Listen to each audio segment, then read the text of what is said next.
بسم الله الرحمن الرحيم الحمد لله رب العالمين والصلاة والسلام على أشرف الأنبياء والمرسلين اللهم علمنا ما ينفعنا وانفعنا بما علمتنا وزدنا علما وعملا وفقها الله تعالى şükürler bolsun Peygamberimiz Muhammed Mustafa sallallahu aleyhi ve sellem salavat jana salamдар bolsun. Bugünkü sabagыбыз ошол андан мурдагы сабактын эле уландысы болот. Өткөн сабагыбызда Salatul Marid, yani oruqchan adamdın namazı qanday o'qiladi ошол жөнүндө болгон. Бүгүнкү сабагыбыз ошол сабагыбыз уландысы болуп, ошо кандай учурларда намазды сакыт кылыш мүмкүн? Кандай учурларда намаз окулбай калат, же болбосо кандай учурларда орозону сакыт кылып, биздин элде билингендей фидия, yani orozого fidya beriş gerek, же болсо намаз окулбай калса fidya beriş gerek деген маселелер жөнүндө бүгүн сөз болот. Ошо фаслун фи исқат салати ва савми ва гайрихима дейт. Намаз жана орозону сакыт кылуу фаслы, yani түшүрүү өзүдөн. Ошол адам ооруп калып намаз окуй албай калса, ошол намазды эмне кылыш керек? Же болбосо орозо кармаса, ооруп кала турган болсо, жакында мына орозо келип жатат, ооруп жаткан адамдар болот, жаш чоң, чал кемпирлер болуп калат, орозо кармай албай картайып калган адамдар болот. Алар кайра орозодон кийин дагы жакшы болуп кетпейт. Мүмкүн барган сайын аларда ооруз күчөйүп кетсе эмне кылыш керек? Аларга фидия бериш керек орозосуна. Же болбосо намаз орозодон дагы зарыл болгон маселе өз негизи. Намаз маселеси орозодон дагы зарыл. Ошондо бул намазга да фидия берилеби деген маселе, негизги намазга да фидия берилет. Окулбай калган болсо, аларга дагы ошол намаздын эсептеп, анын фидиясын бериш керек негизи.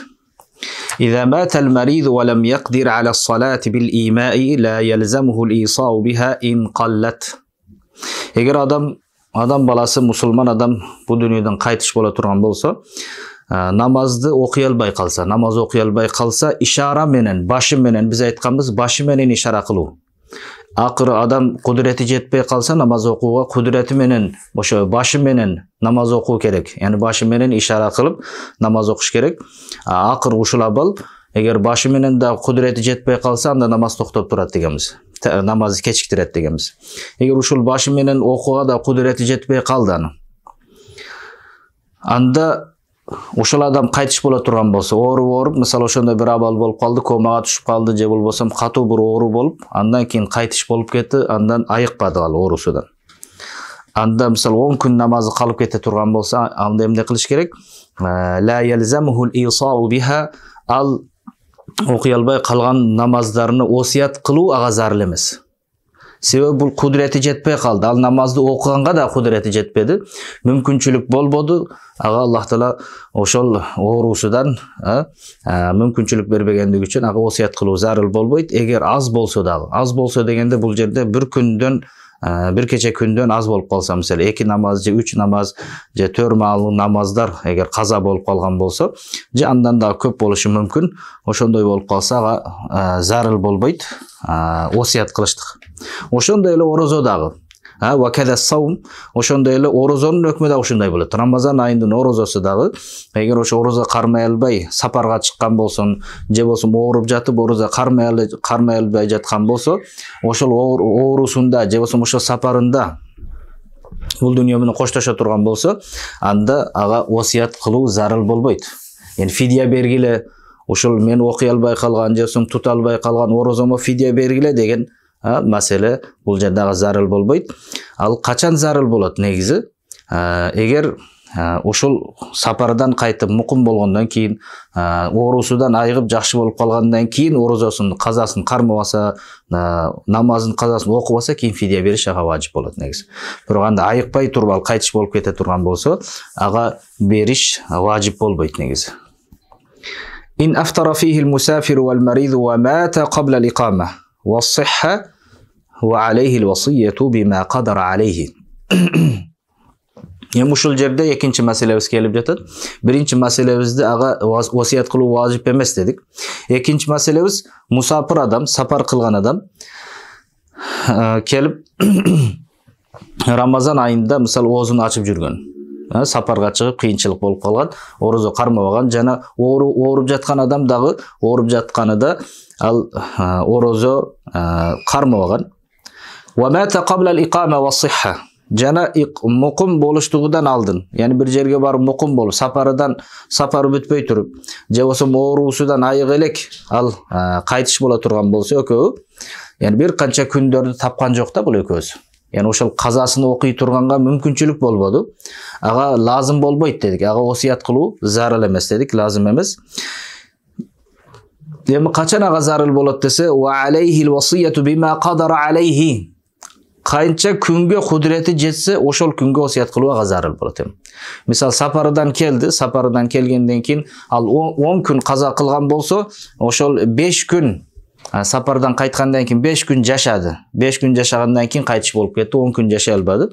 Ошондо 5 күн жашаган болсо, ошол 5 күнүгө осият кылса, анда өтөт. Ага зарыл болот өзү 5 күнүгө. Себеби мүмкүнчүлүк берди Аллах Таала 5 күн казасын кармаганга, бирок ошол 5 күндүн ичинде орозосун казасыны кармабады же намазынын казасыны ал жерде кармабады, тутпады, анда ага зарыл болот.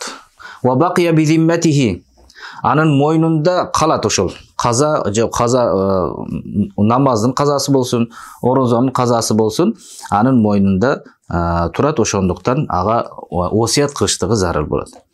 Аны өзү чыгара албаса, осият кылат, балдарына осият кылат. Фаюхриджу анху валиюху. Анын валиси, ал киши өтүп кеткенден кийин валиси анын малында тасарруф кылып, анын акчаларынан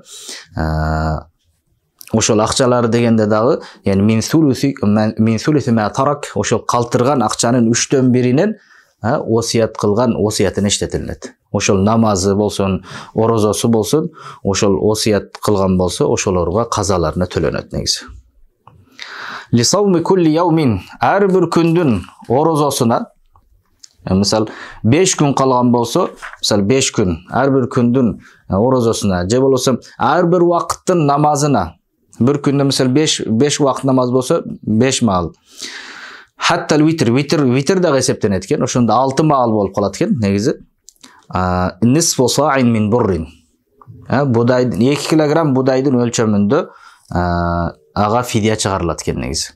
Бул дегени орозонун мисал 5 күнү калган болсо, күнүмдүк 1 күн орозого ошол 2 килограмм будайдын азыркы учурда азыр муфтият тарабынан анын суммасын да белгилеп чыгарып коюлат. Мисал быйылкы фидия, орозонун фидиясы ушунча сом деп чыгарылат. Ушул жерден дагы билип алсак болот. Себеби ар бир жердин, ар бир шаардын өзүнүн базарынын абалына жараша будай 2 кило будайдын же болбосо ошол 4 килограмм курманын, 4 килограмм мейиздин баасын эсептелип, ушул жерде мисалы 500 сом деп мисал чыгарылса, мисал үчүн bir күндүк фидия орозонун 500 сом. Анда 2 күн калган болсо 1000 сом чыгарылат. 3 күн калган болсо 1500, 4 күн калган болсо 2000 сом кылып ошондой кылып кошуп чыгарып кетиле берет. Эми намазга келе турган болсок, ар бир намазга ошондо 5 маал намаз боло турган болсо, ар бир намазга 500 сомдон чыгарыла турган болсо, анда 2500 ага чыгарышка туура келет. Ошондой кылып bir күндө мисалы 2500 сом, bir күндүк намаздын фидиясы 2500 болот. Мисал үчүн бул эми ар бир шаардын негизи абалына жараша өзгөрүшү мүмкүн негизи. Азыркы айтканыбыз же ошол 4 килограмм мейизди бериш керек, же болбосо анын кыйматуху, анын баасын дагы берсе болот. Азыр учурда көп жерде анын баасын чыгарылат, анын кыйматын, акчасын берип коюлса дагы болот иншалла. Wa illam yusi wa tabarra anhu walihu jazadit. Biz başında ayttık, osiyat kılsa, ölüp жаткан адам, men ошол 5 күндүк орозону же ушунча маал намазды окуй албады, ушунун фидиясын бергиле балдарым деп осият кылган болсо, ага зарыл болот. Ошол балдарына чыгаруу зарыл болот, аларга важип болот, милдеттүү болот түрдө. Эми осият кылбап туруп кайтыш болуп кетти аркадаш.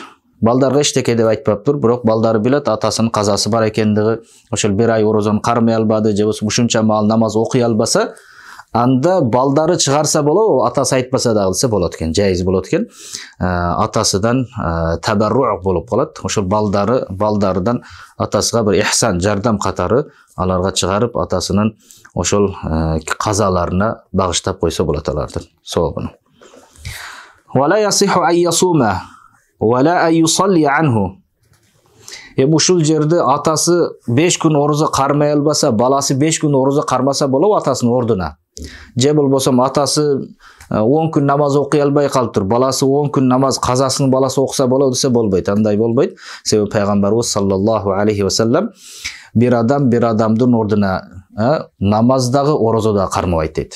Бирок азыркы айтканыбыздай валакин ют'иму анху деген бирок андан тамактандырса болот.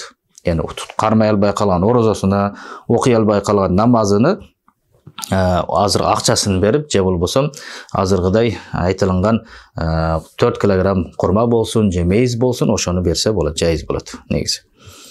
Wa in lam yafi ma awsa bihi amma alayhi yadfa'u dhalika al-miqdara lil-faqir fayasqutu 'an al-mayyit biqadrihi thumma yahabu al-faqiru lil-wali. Ушул жерде казасы көп болуп кеткен адамдар болуш мүмкүн. 1 жыл, 2 жыл, 3 жыл, 10 жыл намаз окубаган адамдар болуп калышы мүмкүн. Оорук себебиден же башка же болбосо орозо кармай албай калып, орозосу да көбөйүп кеткен болушу мүмкүн.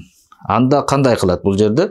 Анын акчасы жетпей калса, өлгөн адамдын акчасы жетпейт экен, осуят кылган нерсесине, намазга болсун же орозосуна болсун осуят кылган болсо, ошол фидияга жетпей калса, yani wa illam yafi ma awsa bihi wasiyat qilgan nersesini жетпесе, yadfa'u zalika al-miqdar, qancha aqchasi bolsa oshoni berat. Oshol kembagalga lil faqir, kembagalga beratken, oshoni hadiya qilatken, hiba qilat.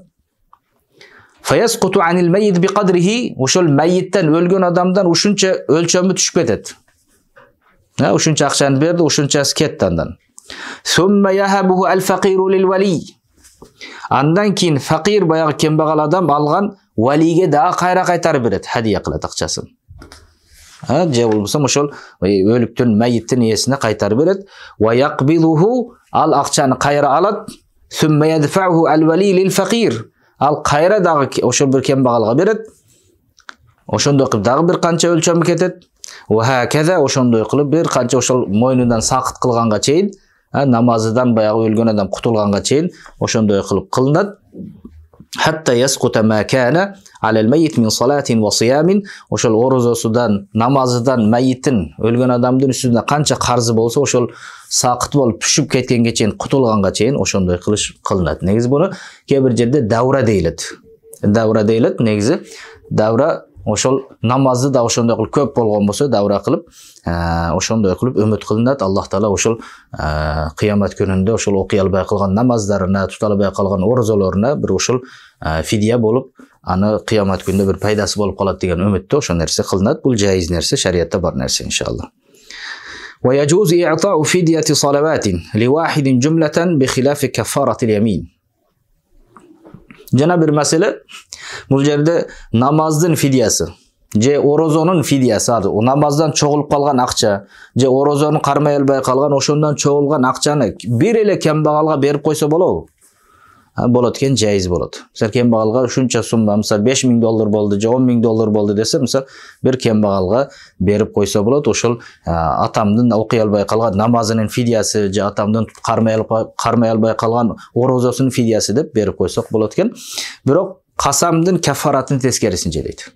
Эгер бир адам касам ичип касамын аткара албай калса, ал жерде дагы негизи бул жерде анын дагы фидиясы бериле турган, тамактандырадыган кафарат болот касамда. Аны бирок бир адамга берсе болбойт. Аны 10 адамга беришке туура келет. Аны көпчүлүккө бериш керек. Аны бир адамга берсе болбойт. Бирок намаздын азыркы намаздын фидиясында же орозонун фидиясында аны берсек болот экен, бир адамга да берсек болот иншалла. Wallahu subhanahu wa ta'ala a'lam. وهو الموفق بكنه وكرمه إن شاء الله.